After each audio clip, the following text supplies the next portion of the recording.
아멘. 이 여자를 기억하리라. 이게 오늘 말씀의 제목입니다. 마태는 상당히 이 복음서를 쓸 때 좀 독선적으로 썼어요. 그래서 유대교적인 그런 생각을 그대로 담아내면서 이 복음서를 썼어요. 반면에 누가복음 같은 데는 이방인들을 생각하고 유대교적인 그런 관습이나 이런 것들을 이방인들이 좀 쉽게 알 수 있도록 그렇게 배려하면서 글을 써내려갔고요. 요한은 상당히 신학적인 그런 체계를 가지고 아주 영적인 부분들을 다루면서 예수 그리스도의 그 표적에 초점을 두고 이렇게 써내려간 거예요. 마가복음은 이게 제일 먼저 기록된 복음서이기 때문에 상당히 아주 간결하면서도 핵심적인 것들만 아주 이렇게 다루어서 예수 그리스도의 생애를 기록하는데, 그 예수 그리스도의 생애라고 해서 뭐 어릴 적의 모습은 잠깐 나오고, 그 다음에는 30세 이후에 3년 동안의 그런 사역에 초점을 맞추어서 기록되어 있는 게 이 사복음서란 말이에요. 그런데 이 사복음서에서 어떤 사건을 다 마태도 마가도 누가도 요한도 다 다루는 것들은 그리 많지 않아요. 거의 뭐 한두 개 정도나 있을까? 뭐 그런데 그 중에서 이 기름 부음 사건에 대해서도 이 네 복음서가 지금 다 다루고 있어요. 근데 이게 또 이 기름 부음 사건에 대해서 이게 동일 사건이냐 아니냐 뭐 이런 것들을 통해서 이게 두 번 있었던 거다 뭐 이런 요즘에 그런 주장은 그렇게 흘러가기도 하는데, 어쨌거나 오늘 이 말씀의 배경은 유월절을 배경으로 해서 시작되는 거예요. 예수님의 사역 마지막 절정에 이르는 그 유월절 어린 양으로서의 그런 마지막 사역에 초점을 맞추고 봐야 오늘 이 사건의 의미를 우리가 조금 더 심도 있게 깨달을 수 있어요. 그래서 1절부터 5절에 있는 말씀을 보면 예수 그리스도가 그 유월절 절기에 상당히 심각한 압박을 받고 있는 그런 내용들을 다루고 있는 것을 볼 수 있습니다.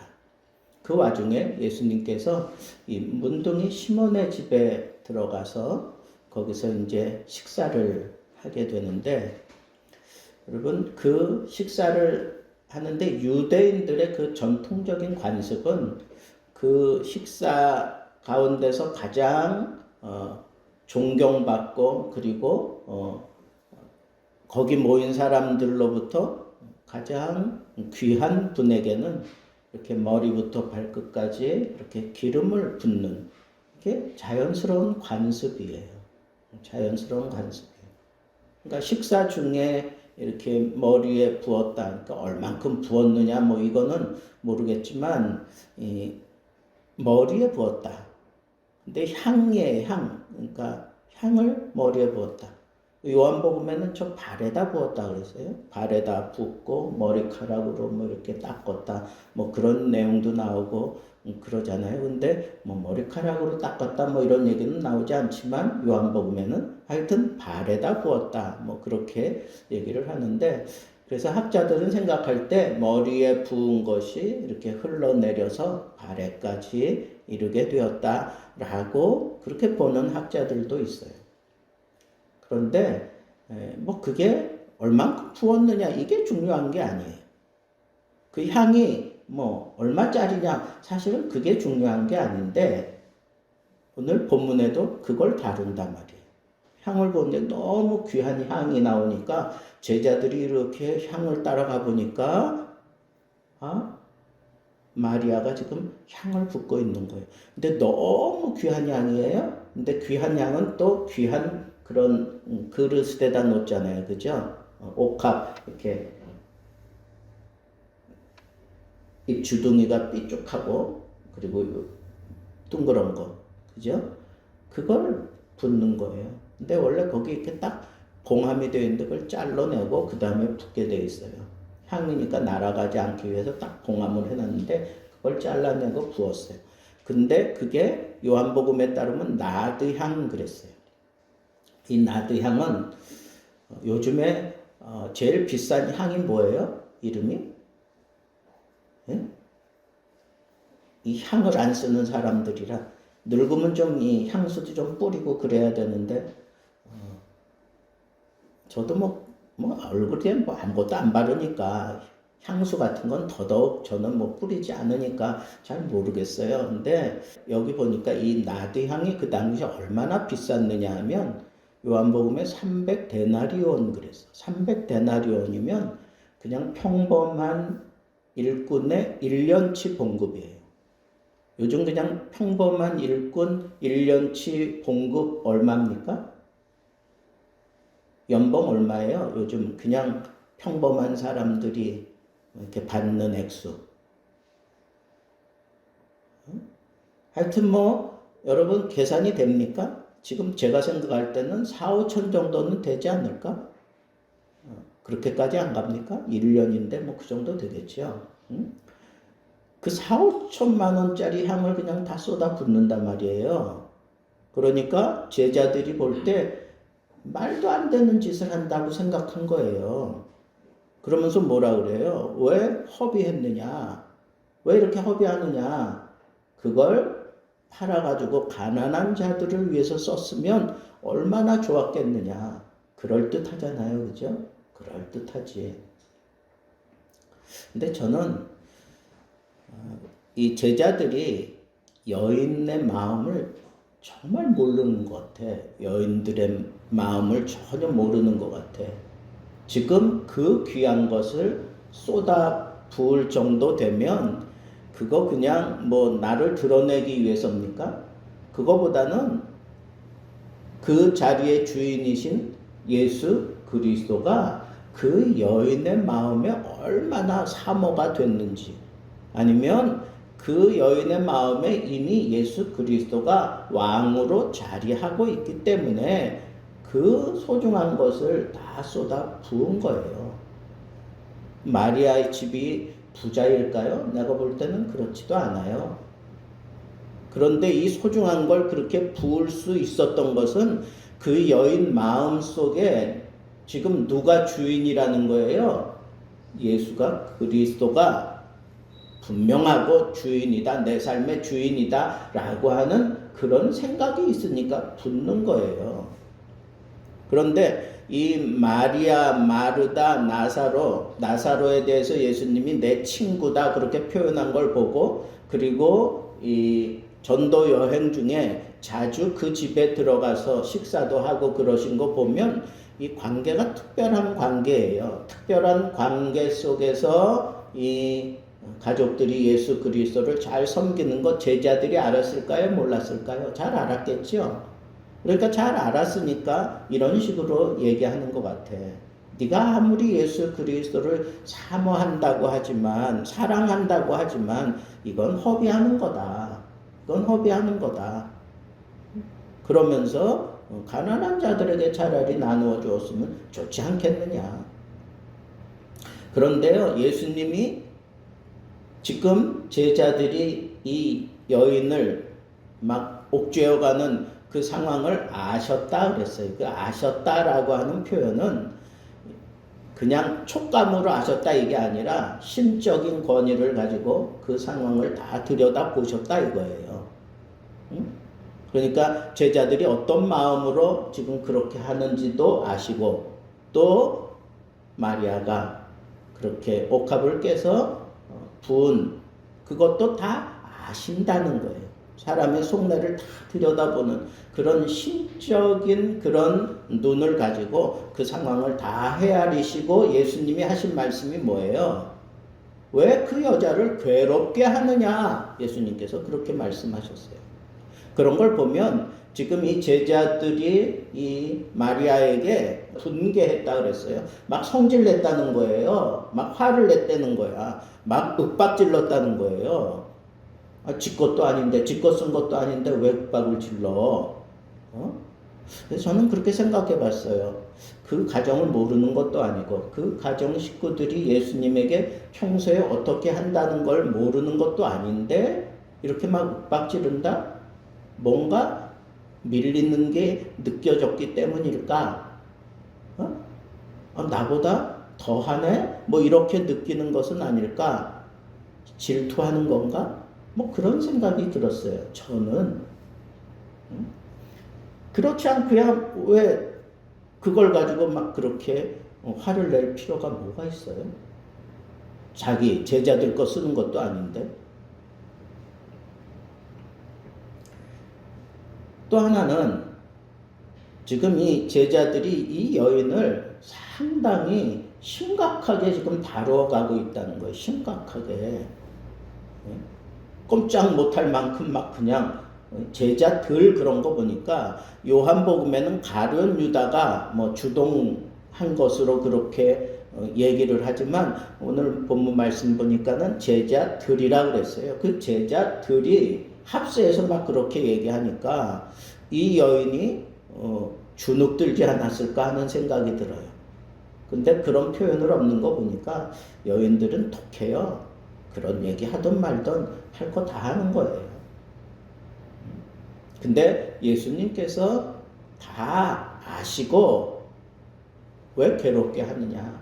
그러니까 상당히 이 제자들이 심각하게 지금 다루고 있었다는 것도 알 수 있지만 우리 주님께서 뭐라 그러느냐면 가만둬라. 그 여인이 지금 내게 좋은 일을 했다 그래. 좋은 일.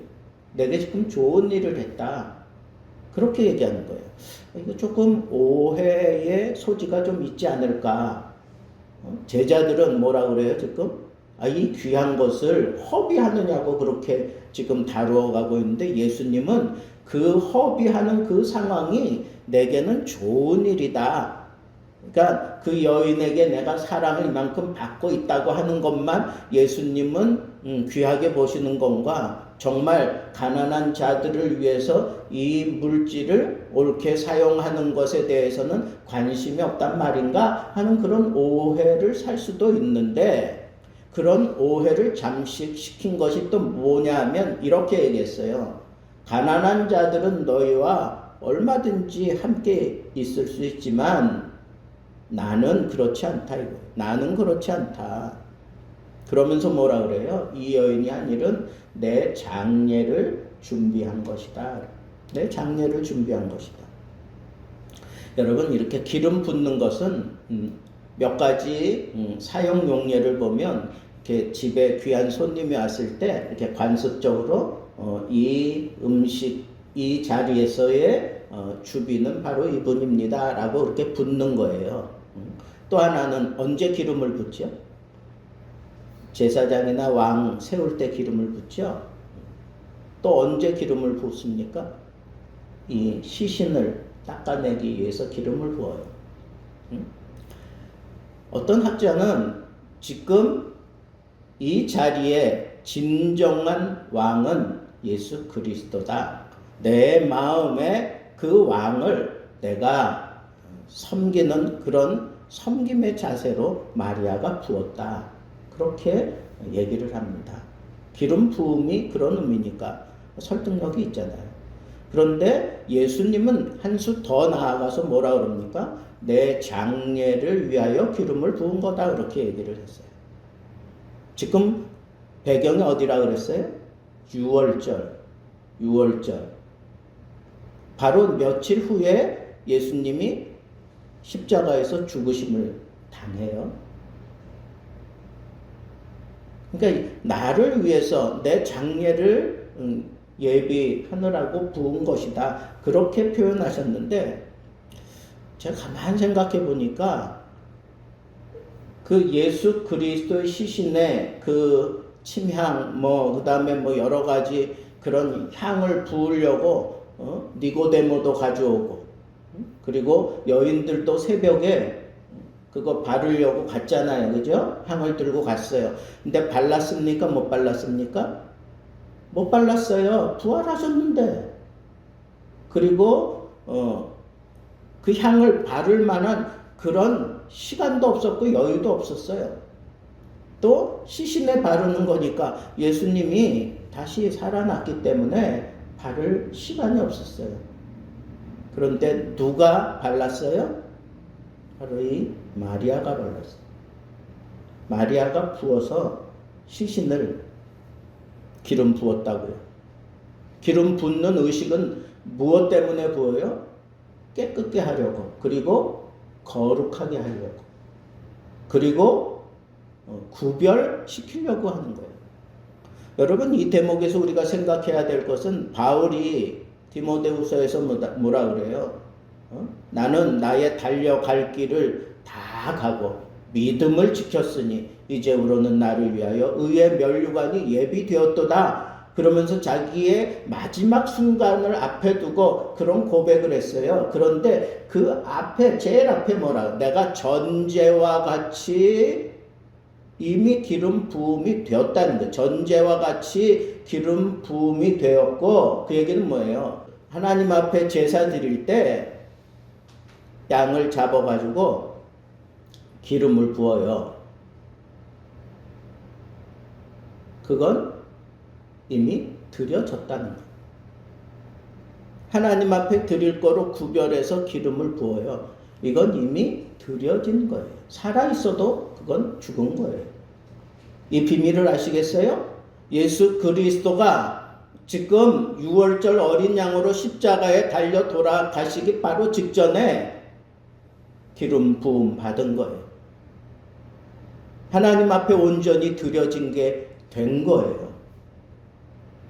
근데 사도 바울은 나의 달려갈 길을 다 달렸다, 그렇게 표현했는데, 예수님도 마지막 그 십자가를 향하여 달려가면서 너무너무 힘들어했어요.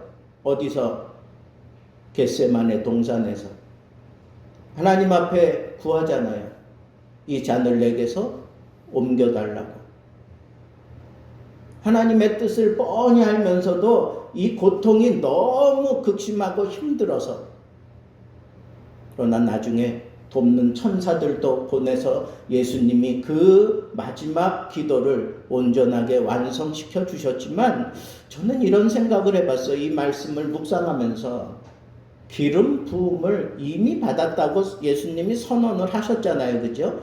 그럼 전제 상황에 들어간 거예요. 이미 기름 부음 받았어요. 나는 이미 죽은 거예요. 하나님 앞에 드려진 거예요. 겟세마네 동산에서 이런 상황들이 예수님에게 작용하지는 않았을까? 이미 드려진 몸이다 라고 하는 그런 사실을 깨닫는 것뿐 아니라 이미 기름 부어졌으니까, 그리고 예수님이 그렇게 천명을 했으니까, 그게 예수 그리스도께서 십자가를 향하여 가는데 얼마나 큰 힘이 되었을까? 저는 그렇게 생각해봐요. 저는 천국 가면 물어볼 게 많아요. 물어볼 게 많아. 그리고 확인해보고 싶어. 아담의 갈비뼈가 정말 하나가 없는지 가서 확인해보고 싶어. 근데 이 대목도 저는 좀 가서 확인해보고 싶어. 예수님께 물어보고 싶어요. 나중에 천국에서 내가 예수님과 독대해서 뭘 이렇게 물어보면 이건 물어보는 거라고 생각하세요? 예수님이 그 힘든 십자가의 길을 가면서 내가 이미 기름 부어져서, 전제와 같이 기름 부어져서 내가 이 십자가의 길을 갈 때 이 마리아가 자기의 모든 것을 다 희생하고 가장 가까운 사람들에게 분개함을 입으면서 그 분개하는 모습을 다 받아내면서, 그래도 나는 내 왕이신 예수 그리스도에게 이 소중한 걸 다 드려야겠고, 그런 비난을 들으면서 그래도 나는 이분의 마지막을 내가 준비한다고 하는 그런 믿음으로 그렇게 예수님의 마음을 흔들어 놓지는 않았을까? 아니, 제자들은 지금 예수 그리스도의 그 죽음에 대해서 벌써 여러 차례 예수님께서 말씀을 하셨어요. 그런데도 불구하고 그런 개념조차 없잖아요. 그런데 이 마리아는 예수 그리스도의 죽음을 예비하면서 기름을 부었던, 이건 어쩌다가 한 게 아니에요. 위클리프라고 하는 그런 학자는 이건 분명히 마리아의 그 믿음의 신앙 수준이었다는 거예요. 제자들은 다른 쪽에 관심이 있고 하늘나라에 관심이 있고 십자가 이전에 하나님 나라에 관심이 있었던 제자들과는 달리 십자가의 길을 가야 되는 예수 그리스도에게 팍 꽂혀가지고 예수 그리스도의 그 죽음을 그 기름 부음으로 자기 신앙을 고백했던 이 마리아의 이 믿음은 그냥 우연히 어쩌다가 그렇게 한 게 아니라 예수 그리스도의 그 대속의 죽음을 깨닫고 이해하고 그 길을 간다고 생각하고 그렇게 기름 부었던 것이다 라고 그렇게 얘기를 했는데, 저는 거기에 무게를 두고 싶어요. 마리아라면 그랬을 거다 하는 생각이 들어요. 마리아는 예수 그리스도 그 발 아래 떠나지 않았어요. 예수 그리스도 그 발 밑에서 떠나지 않았어요. 자기 오라비가 죽었을 때 뛰쳐나와서 예수 그리스도의 발 아래서 예수 그리스도의 발목을 붙잡고 그렇게 펑펑 울어 제꼈어요. 주님이 여기 계셨으면 그런 안타까움을 표시할 때에도 주님의 발 아래에 있었어요. 그리고 예수님이 잠깐 들려서 식사하러 오셨을 때에도, 언니는 분주하게 음식 준비하는 그런 때에도 아랑곳하지 아니하고 주님의 발 아래서, 주님 그 바로 앞에서 주님의 말씀에 귀를 온전히 다 기울였던 여인이에요. 예수님이 그랬잖아요. 마르다가 퉁퉁대니까 더 좋은 것, 이 좋은 것을 마리아가 택했다 그러면서 마리아를 인정해 주잖아요.